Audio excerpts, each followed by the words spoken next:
What is going on, everybody? Welcome to Dylan Talks Tone. Welcome to the Just Gonna Say It podcast. It is Tuesday afternoon, and it's time to, come and hang out and talk about guitar stuff. So, welcome to everybody who is here. Welcome to all of you who are familiar with what we do here at the channel. And for those of you that are not familiar, we talk about guitar stuff.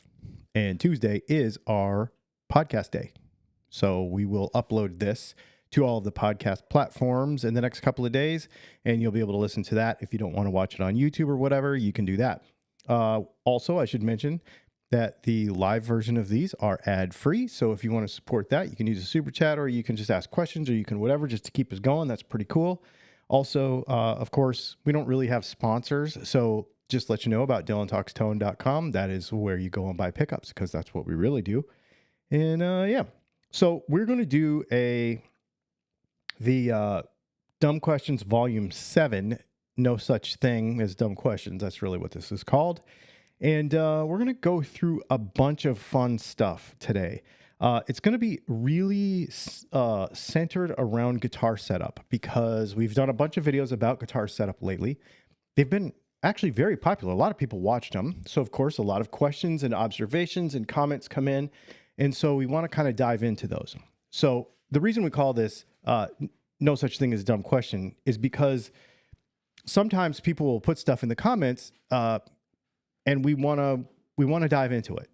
Maybe I can't just answer it in a, hey, this is what I think, in a reply to a comment. You know what I mean? So we're gonna dive into these things a little bit, and you can ask guitar questions too. Just put a bunch of question marks in front of your question so that I know that it's a question, or you can use a super chat and we will do what we can to answer that question immediately. Let's see. We have been encouraged to buy wide range and narrow field humbuckers. Is one of them stupid, or is it just me? They just sound different. They're just neat. I think they're cool. I don't see there's I don't see that there's any. First of all, the wide range thing is just kind of what you're supposed to, call it. It's just a humbucker, really. That's all it is. In fact, we're going to talk about that pickup today as we go through over our question. So let's dive right into this. If you have, like I said, if you have questions, put a bunch of question marks in front of it or use a super chat, but we're going to get right into some of these no such thing as a dumb questions. So here we go. This one is on the black guitar that we just did a video on yesterday. The Bigsby on that guitar is highly problematic. First, a roller bridge should be mandatory. Second, the sharp angle from the bridge to the tailpiece assembly is putting undue, excessive, detrimental stress on the strings. If you take a string out, you'll see the string is permanently bent. It's interesting that he can see that and know that's going to happen from his mom's basement. There is a corrected tailpiece assembly that you can buy separately and install. I highly recommend that they do the Bigsby right if they want to make this a purchasable option. Okay, so there's a couple things here about Bigsby stuff. One is you can mess around with this stuff a lot, right? Just because you just bolt a Bigsby on a guitar doesn't make it work. And so when you're engineering a new model like this, there's a lot of fun stuff you can do to make the angles however you want. This particular one, first of all, let's talk about the roller bridge. I think they're stupid. I can't stand roller bridges. And I'll tell you, we talked about this, I think, last week. I don't like them because they allow energy to escape across the rollers, and it gives you these weird harmonics, and it just doesn't sound good. The thing about a Bigsby is you're not really moving a lot of stuff in order to make a Bigsby work. It's very subtle. It's a vibrato, okay? So it's not a double locking tremolo like a Floyd Rose where you're slacking and stretching the strings a bunch. This is really just, you're not really moving them a whole lot. So just detensioning the strings a little bit, honestly, the strings don't actually even need to move across the saddle that much. So the need, or, that it goes without saying that it has to have a roller bridge is kind of not true, because that's not the way you use a Bigsby. I personally, I don't like them. And so when he asked me, do you want a roller bridge or do you want a regular Tune-o-matic? And I said, I want a regular Tune-o-matic. So let's talk about the angle on the backside. One of the problems that people do with Bigsby's that make them less stable is they take too much break angle away. So a lot of folks will like string the strings not underneath the bar. They will take the bar out. They will do various things like that because they think they're fixing tuning stability. The problem is that what that allows it to do is the string to walk back and forth on the Bigsby. So you got to have some break angle. Now, I agree with this dude that if you were to just bolt that Bigsby to the guitar, because of the length of the guitar, it would be too steep. However, it has been engineered to where there's like an angle to, it's probably about, I don't know, maybe 5, maybe 10 degrees from horizontal to take some of that break angle out so that it works properly. And it works really well. So to say that there's an absolute for this stuff, obviously every guitar dimension and everything, when you put something like this on it, takes some thinking to get it to work right. And they've done a good job because the guitar works really, really well. So yeah, that's an interesting one, but it is not really a concern, to tell you the truth. Who the hell is Dylan? Never saw you or heard of you. Your opinion does not matter. Truer words have never been spoken. We'll just leave that one right there. Okay, here's the next one. That joy you're feeling with my black guitar yesterday is the joy we all used to feel before the CNC machining and the internet. And then he goes on to talk about how traditional he is and blah, blah, blah, blah, blah. Well, I hate to break it to you, but that guitar was made with a CNC machine. Well, some of it was. A lot of it was. So there was a lot of comments about that guitar. Oh, it's just like this guitar. It's just like that guitar. I don't want to give away their manufacturing process. That's not my story to tell. If they ever tell it on the internet, then I will share it, whatever they share. But what I will tell you is how you think that guitar is made and how it is actually made are 99% sure that they're two different things.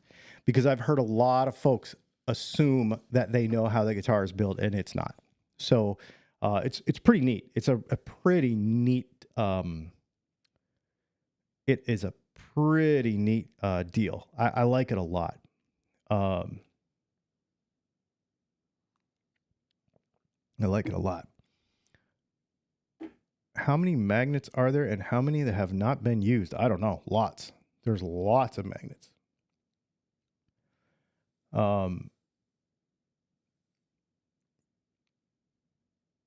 Hello, everybody. Sorry, I was just going through some of these and making sure we're not missing anything. After you mentioned it last week, I just switched my Gretsch back from a roller bridge to an original as I was getting many weird frequencies. It's much better now. Yeah, exactly. It's a weird thing. And I know that people... Here's the problem with that whole Bigsby thing. You have to look at each tremolo or vibrato system on its own, okay? A vibrato system like a Bigsby is not the same as a synchronized tremolo on a Stratocaster or a double action tremolo that is like a Floyd Rose. Those are all three different systems. They work differently. The geometry is different. Everything is different. You cannot look at them the same way. You cannot tune them. And I don't mean tune like tune the guitar. I mean like you cannot tune their performance the same way. You have to look at them differently because they are completely different operating systems. It's in any other system of life. I always go back to firearms, but there are different operating systems, just like Mac versus PC, just like, lockback versus a switchblade. There are different operating systems and you cannot service them the same way. And I think they get lumped into, I need a roller bridge because blah, blah, blah. And then people use them wrong. They use them beyond what they are intended for. Now, if there's nothing stopping anybody from using a Bigsby for more than what it was intended, but then you really do have to look at the design and say, okay, how do I make this happen? You could put up a taller coil spring in it. You could, there's a bunch of different kind of fun stuff you could do to make a Bigsby reel super wacky and do lots of fun stuff. But just know that when you do that and put a level of performance into a Bigsby it's not meant for, there is when you have to start doing all this wacky stuff. For the normal guy who has a normal Gretsch like this gentleman does, there's not a whole lot you have to do. You just have to make sure that they move freely, that they're set up straight on the guitar. We'll do all that when we do that video, that sort of thing. So it's a really cool thing to think about, that you don't really have to mess with it that much. Thinking of using a Princeton as a head, maybe a 212 Celestion blue cabinet. Is there any issue with that? With the Princeton only putting out 12 watts and the blues rated for 15 watts each. No, I think that would be really fun, actually. Yeah, a Princeton through a couple of cabs, or through a cabinet, would be super cool. That'd be super cool.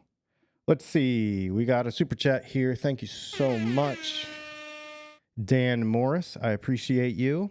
I've got an LP Studio with a 498T bridge pickup with north polarity on the screw side. Is this normal or backwards? I don't know. North polarity on the screw side. Huh. I don't know. It's backwards from what I do, because our screw sides are south. And I think Seymour Duncan's are south. But I don't know. I would have to, literally, I don't have a Gibson within arm's reach of me right now, but I would have to go look at my Les Paul and see what it is. I can't remember. But I do know, I'm pretty sure Seymour Duncan's are south on the screw side, and I know our pickups are south on the screw side. So your kind of gut feeling about that might be right, but I'm not sure if it's actually backwards. I don't know the answer to that.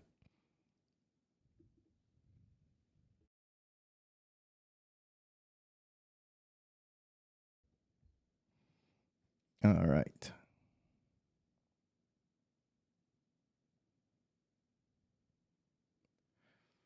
All right. Let's go on to this next one. Hang on. Let me get to the right one here. Let's see. We already did.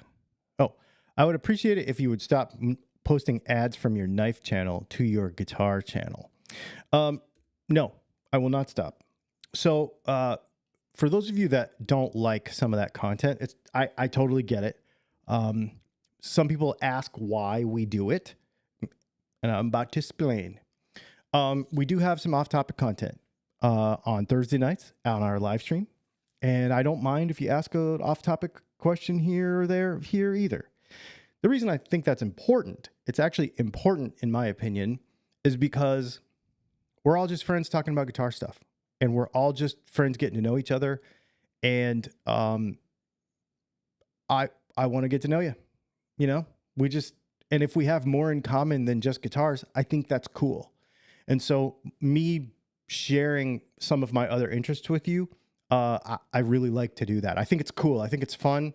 I have learned a lot about many of you. People have emailed me and, hey, do you want to meet up and do some other thing? I had somebody want to go to a pen show with me last month, like stuff not guitar related. And I'm sure when we got together, we'd talk guitar stuff too, right? But we're just making friends. And we're just creating a community here. And I think it's really important to have some, not all. I don't want to distract the channel, obviously, but that's why we do it during that off-topic thing. And then that's why we have that whole separate channel with other stuff.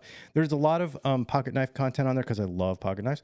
And there's a lot of like fountain pens and art and that kind of stuff because my family and I are all into that kind of stuff, right? And travel and, RVs and stuff like that because that's what we do. That's what we do for fun.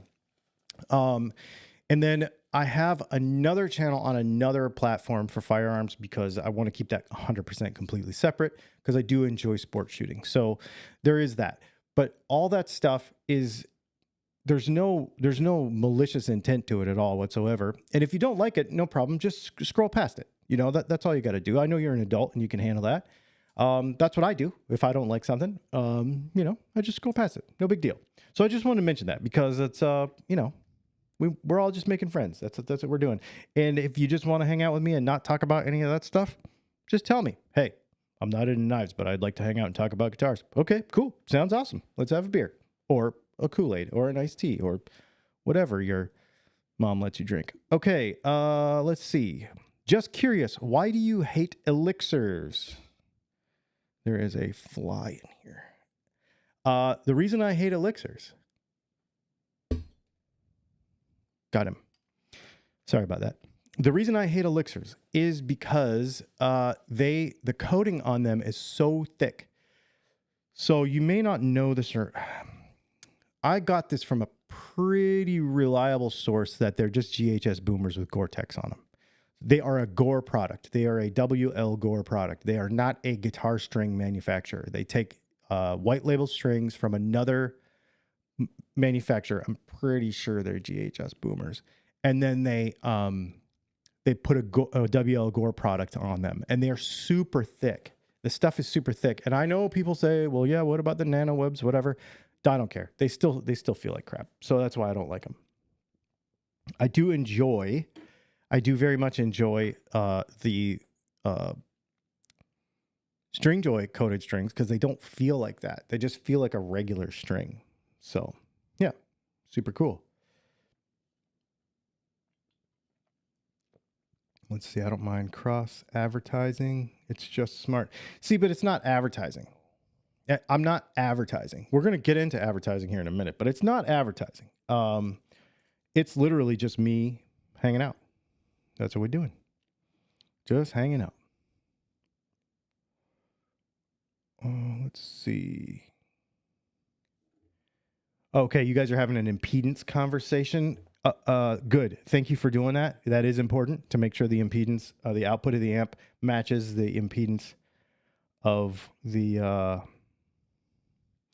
speaker set that you have. Have you tried the DR Dragon skins? I have not. Hey, Keith. I have not.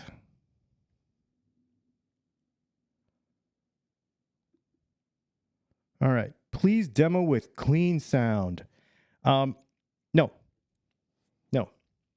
So the way I do demos a lot of times, if the cleanest I'm ever going to get with a demo is an amp on the edge of breakup with the volume down on the volume knob. I'm very rarely, if ever, going to give you a 100% clean tone. Here's why. Because if you say that you play with 100% clean tone all the time, you're just lying. And I know that there's going to be people that actually do, but it's possible that you're not my customer. Okay, so I know that most people play that way. The other thing is that really, and everybody says, I want to hear how the pickups really sound when they're clean. That's not how they actually sound. You don't understand what a pickup does if the amp is 100% clean. You don't. Because you don't understand actually what it takes to make the amp break up. You don't understand what frequencies you lose when it starts to break up. When you push it past breakup, what's left? Because you're compressing signal. Remember, when you break up an amp, you're compressing signal, which means you're clipping off the tops of all of these frequencies, right? So what's left?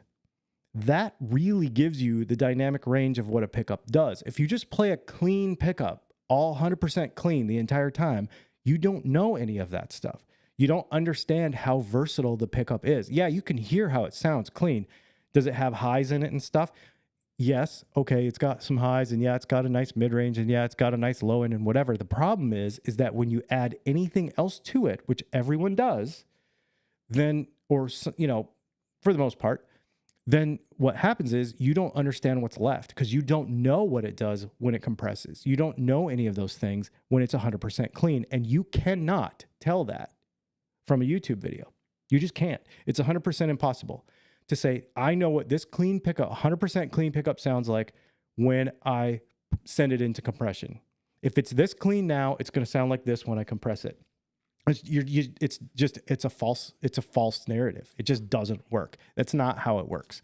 So I like to show you how far we can go. Like, for example, the Strat pickups the other day, a lot of people were like, way too much gain. And then people were like, you need to use more gain. It sounds so tinny. And I'm like, well, the thing is I love the fact that people said that on both sides of the argument, because we were able to take that guitar from 100% super kind of clean, twangy, all the way to super high gain, and I didn't touch anything. All I did was use the volume knob. That is the point. That is the point of it.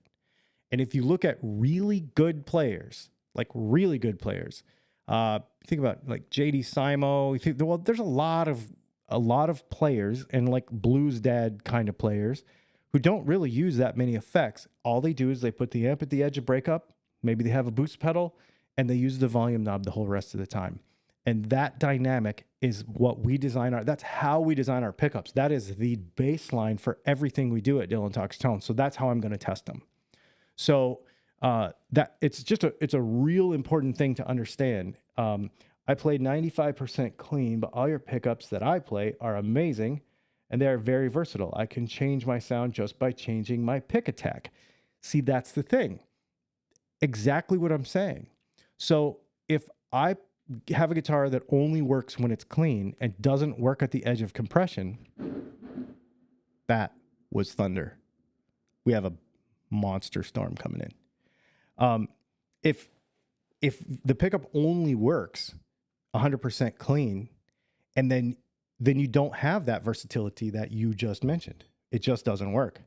So, yeah, no, I'm glad that you have noticed those things. I think it's super important. Let's see. All right. Everybody's talking about Ernie ball, strings, and all kinds of fun stuff. Okay, we already did that one. So it's an 18-minute advertisement. I want to address this. A lot of people don't like this. It's kind of funny. So this was the black guitar video yesterday, an 18-minute advertisement. Yes, that's exactly what it was. That's exactly what it was, because I want you to buy one. It peripherally benefits me, I guess. But that being said, if you call up Texas Toast and you say, I want to put Seymour Duncan's in my icon, they'll do it. And therefore, that benefits me not at all. But I still want you to. Because I want to see that business succeed. And I want to see many, many, many, many people play that guitar. So is it an advertisement? I suppose so. But that's what every product review is. Every product review is an advertisement for something. Everything that you see is, hey, I think you should get one of these because they're cool. And if you are so cynical that that's the way you view the world, then maybe YouTube's the wrong medium for you.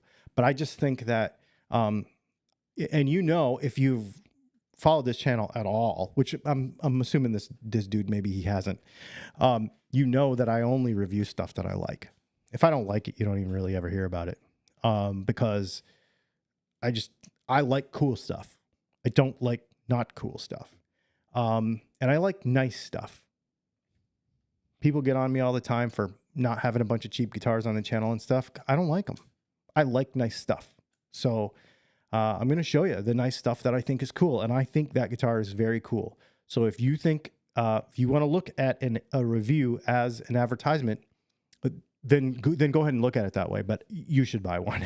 It's really good. And if you call them and say, hey, I don't like the fact that he did an 18-minute advertisement and I want that guitar, so I'll put Seymour Duncan's in it so it doesn't benefit him, still do it. You should, because it's really cool. That guitar is really cool, even if it doesn't benefit me. So anyway, I don't care about that part of it. I just want you to buy one because I want to see them succeed. Those guys, I'll tell you, I met them like, I don't know, had to be the beginning of 2019 or 2020 or right in there. I think it was in the middle of when everything was closed down and stuff. And I got the feeling that they really have some neat things and just nobody knows about it. You know what I mean? Like more people need to know that they're a very quality outfit. I've played a lot of guitars. People have brought me a lot of, I made this guitar, or I'm a custom guitar builder. And there's only a couple that I would say, yeah, I would actually buy that with my own money. And they're one of them. And I have now bought with my own money 2 of their guitars, and I absolutely love them. Yeah, absolutely love them. All right.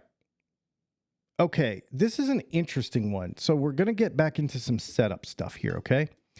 Dylan sets neck relief from the 1st fret to the highest fret, where it meets the guitar. That's what I usually do, right?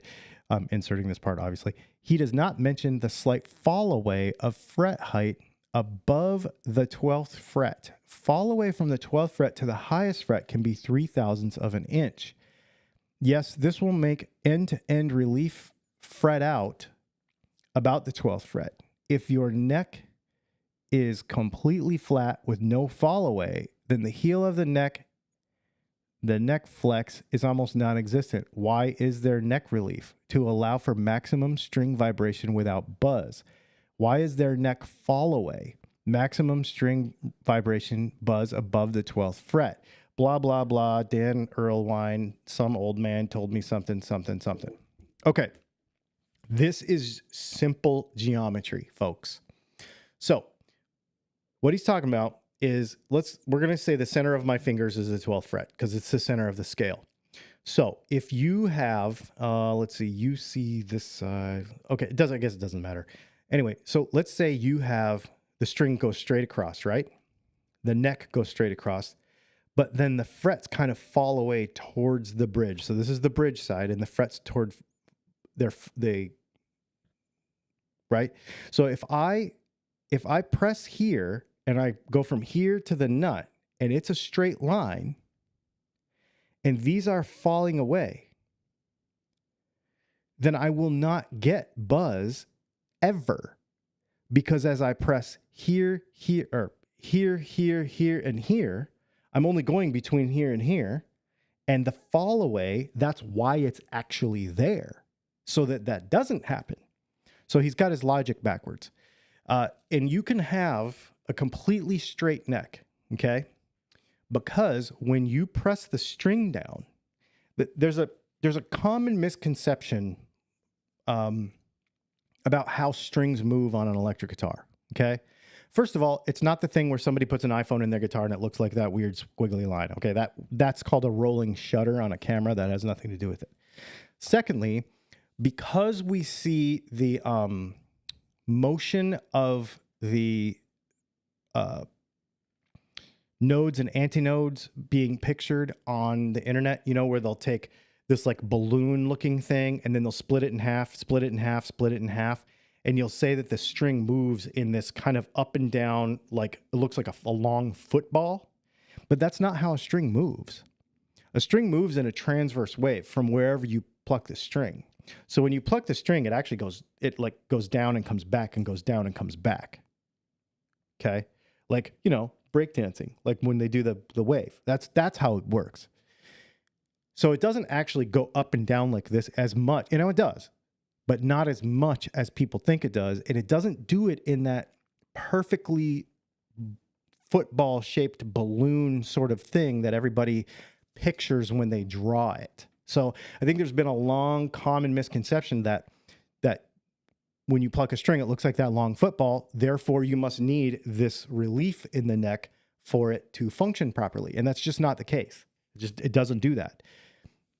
So when you fret a note, what you're actually doing is you're now creating. So let's say this back here is the bridge, and this is any fret on the fretboard. So when I press down, here's what happens. It goes like this, right? So the triangulation of the flat fretboard back to the saddle has this distance in between it. Now, if I press it down here, it's steeper. It is impossible, in fact, it's impossible for fret buzz to get worse the higher you go up the neck, because if the neck is straight, because that geometry gets tighter and tighter and tighter and tighter, that angle becomes more and more and more and more acute. Now, if you think about the fall away past the 12th fret, then it becomes more obtuse again because it's falling away. So then you even have more room to deal with. So you'll never have fret buzz on a properly fretted, leveled, crowned, and polished guitar with a straight neck as long as it's set up right. There are obviously caveats to that. You can play beyond that and then need neck relief and whatever. That is a thing. So there is reason to have neck relief.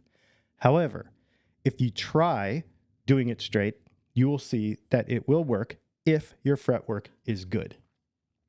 So there's a lot to that, but it's very simple geometry.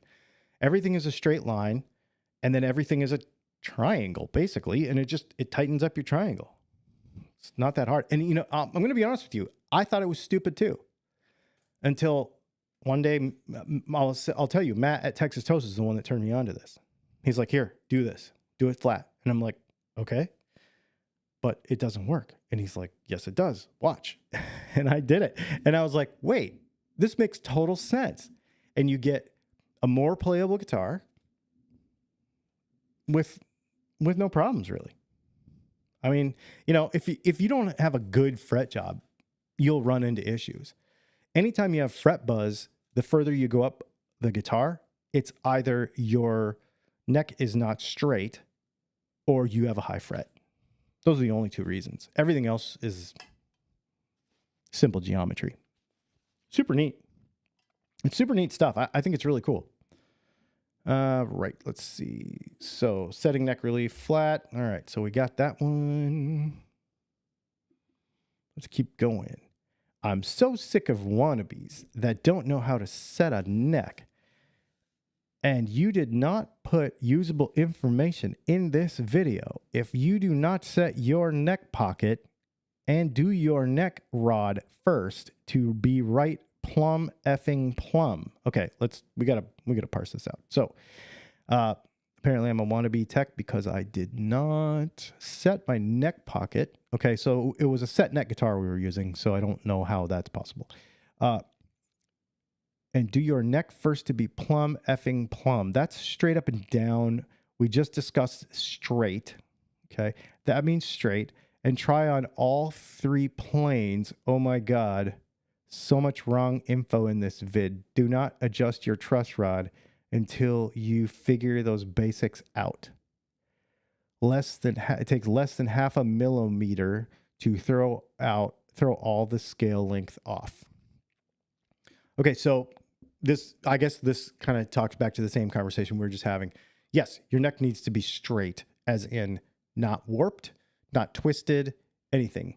But when it comes to on all three planes, you'll know if your neck is crooked in the guitar, like on a Strat or a Tele, because the strings will, be hanging off one side of the fretboard, really. And you just give it a little chiropractic motion and get her sorted out, and everything will be fine. If you have a set neck guitar with a crooked neck, that's a different story that you need a neck reset, right? So that's a whole different conversation.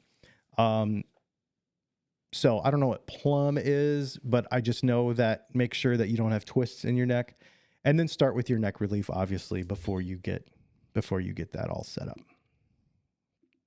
So anyway, just want to put those things out there. Let's see. Does anybody else have any questions? Looks like everybody's still talking about this other stuff. All right. One thing I don't understand is why you wouldn't be checking the neck relief with the guitar in the side position rather than on its back. Reason being, you play your guitar in the side position, not on its back.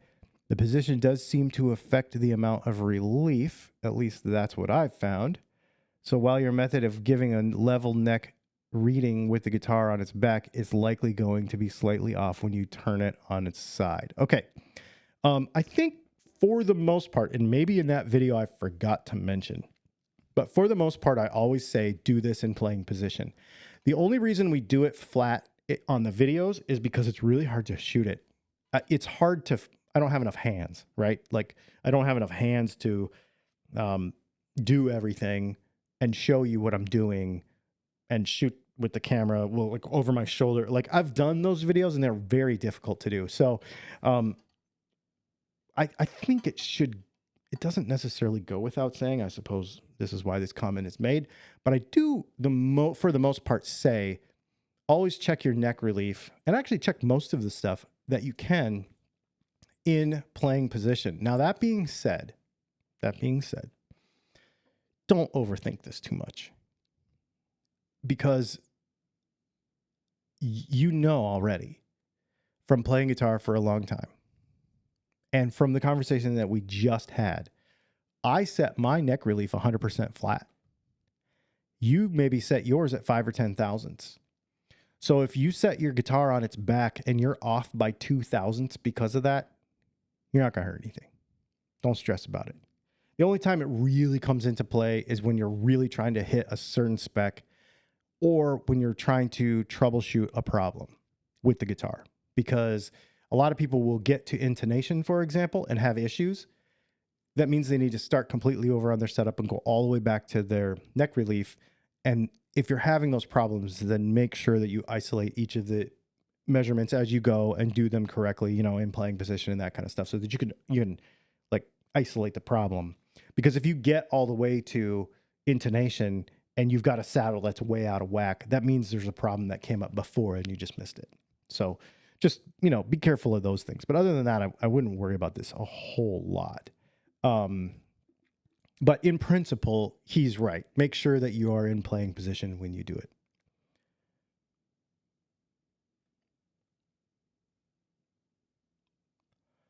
Devil-Eyed Elvis just became a member. Thanks, man. I appreciate that. Can you do a video on chrome versus nickel hardware? Which one do you prefer, and how do you age them? Or if you should only age nickel, please. Okay, so chrome, you can't really age, because chrome actually, I didn't know this until I started hanging out with the guys at in Nashville that make all the hardware for Gibson, but a buddy of mine used to work there, and he was explaining to me, I didn't know this, but chrome's basically clear, and that's what makes it shiny. Okay, that's what gives you the mirrory finish. But what actually gives you the mirrory finish is the nickel underneath the chrome. So the nickel goes on first. It's actually copper first, then nickel, then the chrome. And the chrome is a plating that goes on the outside. It's very, very hard. A nickel humbucker cover does not have the chrome on the outside, and nickel is much softer. So that is, and it's also much more, subject to corrosion. So that's why they age. Chrome will not age. If you scratch it, it will. So, you know, if you see a chrome bumper on a car with pits in it, that's probably because it took rock chips and it began pitting and it began, began rusting, or moisture got underneath the coating and therefore came on the inside, and you've seen it bubble like on a bumper on an old car. But if chrome starts to corrode on a guitar, it's because there's been some scratches in it or whatever. I'm not saying it will never, but it's very hard to age it. So if you want the aged look on any hardware, use nickel.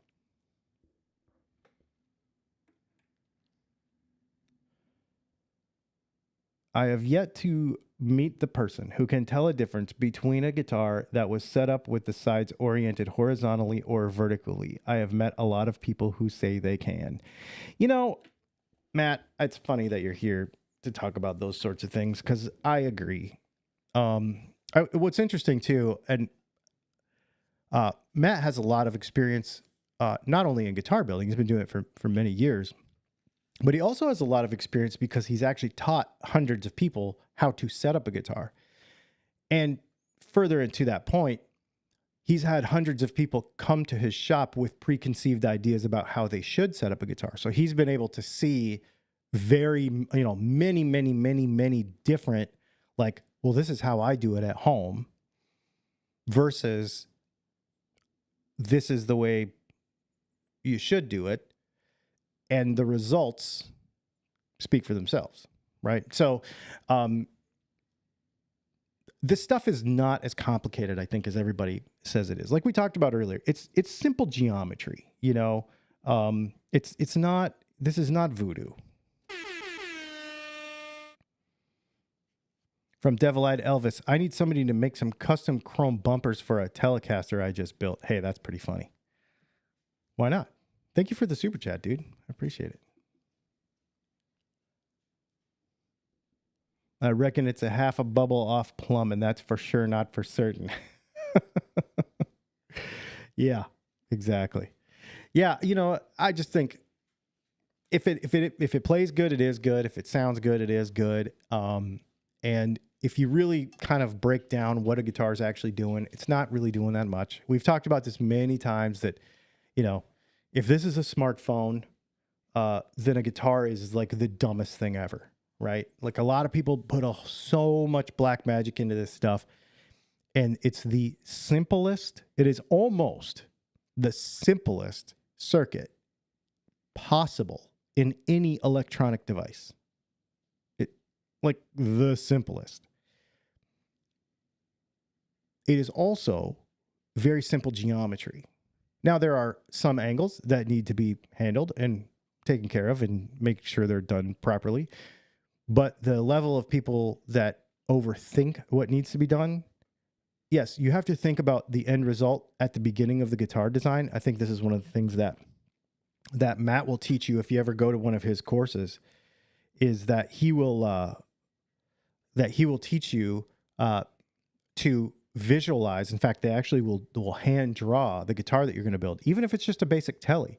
Hand draw everything, all of the aspects of the guitar onto a big piece of paper that's like a life-size drawing, because what he wants you to do is visualize the guitar all the way out to the end, so that the choices that you make at the beginning of the guitar that affect the end result don't get made incorrectly in the beginning. Because I think a lot of people do make a lot of assumptions based on what we hear on the internet and all that kind of stuff. But when you sit down and simplify it and visualize it all out, you'll realize what really matters. And it's actually pretty simple stuff, as long as you don't miss any of those details, And I think that's something that we need to spend more time on about guitar stuff. Is don't worry so much about all this goofy minutia. Just make sure that the general geometry, and this is something I talk about all the time, make sure mechanically that the guitar is sound. Mechanically sound, right? Like the nut is good, the frets are good, and the setup is good. Like make sure that it's mechanically sound, and then you can put whatever pickups you want in it and make it sound awesome. And, Matt can build you a guitar and make it look however you want, like, as long as it's a Challenger or an Icon. Yeah. It's ludicrous how basic an electric guitar is, and yet it requires pure application of knowledge, not voodoo, to make it right. It's true. It is true. You're exactly right. That's exactly what happens. I 100% agree. All right, let's see. All right, we did that one already. I'd prefer to hear it with no effect whatsoever to hear the sound of the pickup. I think we discussed that to no end. The screws are very important to adjust the single string evenness of output. If you can't feel and hear a difference, you should start checking your right hand. There was a lot of folks on the video about pickup screws. Very, very upset that I would say to not adjust them. And that is not what I said. I actually asked a question. Do you adjust yours? Let me know in the comments. I'm very, very clearly remember asking that question. The point of that video was to talk about the design. Pickups were not designed to have adjustable screws. None of them were, except for P90s, because you couldn't adjust the height of the pickup. Now, did they become adjustable later? Yes. Why? Marketing. Somebody asked about the Fender wide range pickup because it has screw poles that are adjustable. So why would, he change his mind about that? But here's the thing. Wide range humbuckers do not have all of their poles adjustable. There are 3 on each coil that are underneath the cover that cannot be adjusted. And so for the same reason, to make them visible, but not the same as the Gibson ones, they made them visible. So it's kind of a moot point. And I guess my question is, if you're so intent on adjusting a humbucker, then what about the slug side? Because all you're doing when you raise the screw side of a humbucker up is making it uneven. Really. So, you know, kind of one of those dumb things, I guess.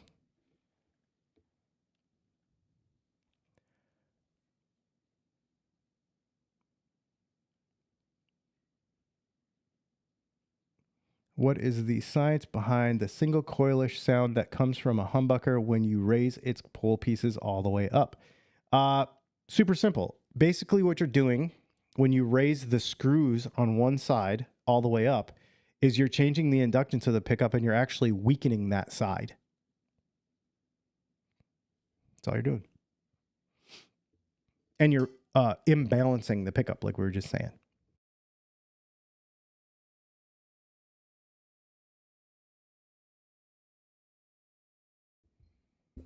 All right. You are wrong about the string tension. It changes a lot if you bend a string. If there is a lot of string length behind the bridge, compare a 335 with a stop tail against a trapeze. Okay, I'm going to leave this question up because there's a couple things we want to talk about here. And this is another thing that guitar players do a lot, so we'll chat about it for a second. This was on a video about string through versus top loader Telecasters and how much it changes the feel, which is not a whole lot, to tell you the truth. Now, you're wrong about the string tension. Okay, so is he right about string behind the saddle changing the string tension? Okay, something that is very important to remember. The string tension between the saddle and the nut never changes at a given tuning with a given scale length and a given weight of strings. Never. If it does, the guitar's not in tune anymore. So if you lower the tension between the saddle and the nut, the string will be flat. Okay? So we've got 10s on a 24 3/4 scale guitar, and it's in tune. Okay? If we lower the tension, the guitar will not be in tune anymore. 100% period, end of story, no argument. So what are people talking about when they say lowering the string tension? What they're actually talking about is the amount of string that can stretch, not stretch, but move when you bend the string. So if you have more string behind the nut or the saddle, it will move more. Theoretically. Well, not theoretically, it will move more. But that is not string tension changing. All it is that it is over a longer distance behind the saddle and the nut. Therefore, it will move more. Which will mean that your nut and your saddle will need to be in better health to stay in tune, by the way. However, if you compare a 335 with a Tele, it's not the same, because once it breaks over to go either to the ball end on a top loader or straight down through the body of the guitar, the angle is so steep that it doesn't matter. So you can't really compare that to a stop bar tailpiece and a trapeze on a 335. The other thing that you can't really compare between a stop bar tailpiece and a trapeze on a 335 is it's not just the scale length, because the trapeze actually becomes part of that because it's not fixed. It actually floats and moves. So those are kind of apples and oranges comparisons all the way around. So make sure that when you're trying to think of these comparisons, that you're kind of trying to think of them as apples to apples as possible. Because when we talked about mechanics and geometry a few minutes ago, it's just like comparing a Bigsby to a Floyd Rose. You can't do that because they're different. It's different geometry that makes the thing work. It's the same concept that makes it work, but the applied geometry is not the same. So the applied geometry and tension rules for that bendiness of string is not the same between a Telecaster and a 335, and it's not the same between a 335 with a stop tailpiece and a trapeze bridge, because that bridge is not fixed. because it floats. And so therefore you have an added fulcrum in there basically with tension. So just things to think about. You know, a lot of people will make a lot of, I don't know how you want to say it, like summation judgments about this kind of stuff. And when you really dive into it, you're like, wait a minute, that actually isn't the same. You know what I mean? So that's one of the reasons why I like to go through all this stuff, because these are questions and comments in the YouTube section, in the comment section, that I think deserve to be talked about. But if you were to just get in the comment section and try to answer them, it would just be a war, and it wouldn't be. And I think everybody, I hope you agree that we all benefit from chatting about this stuff. And then, you know, of course, Matt gets in here and says some stuff, and I think it's super cool. Let's see. Oh, that's the same one. All right. Well, that was the last one. Cool. Let's just see is elasticity different than tension? Yes, it is.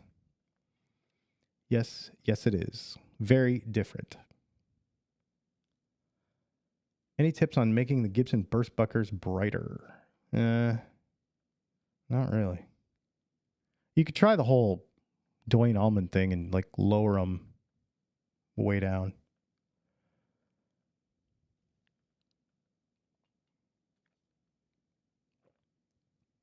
Let's see.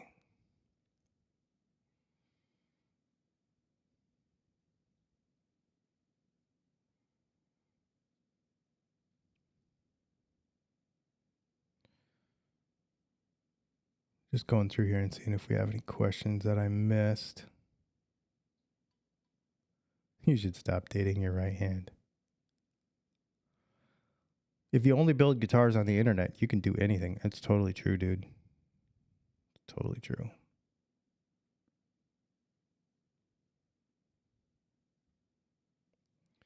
Yep. Well, cool. You guys, this has been super fun.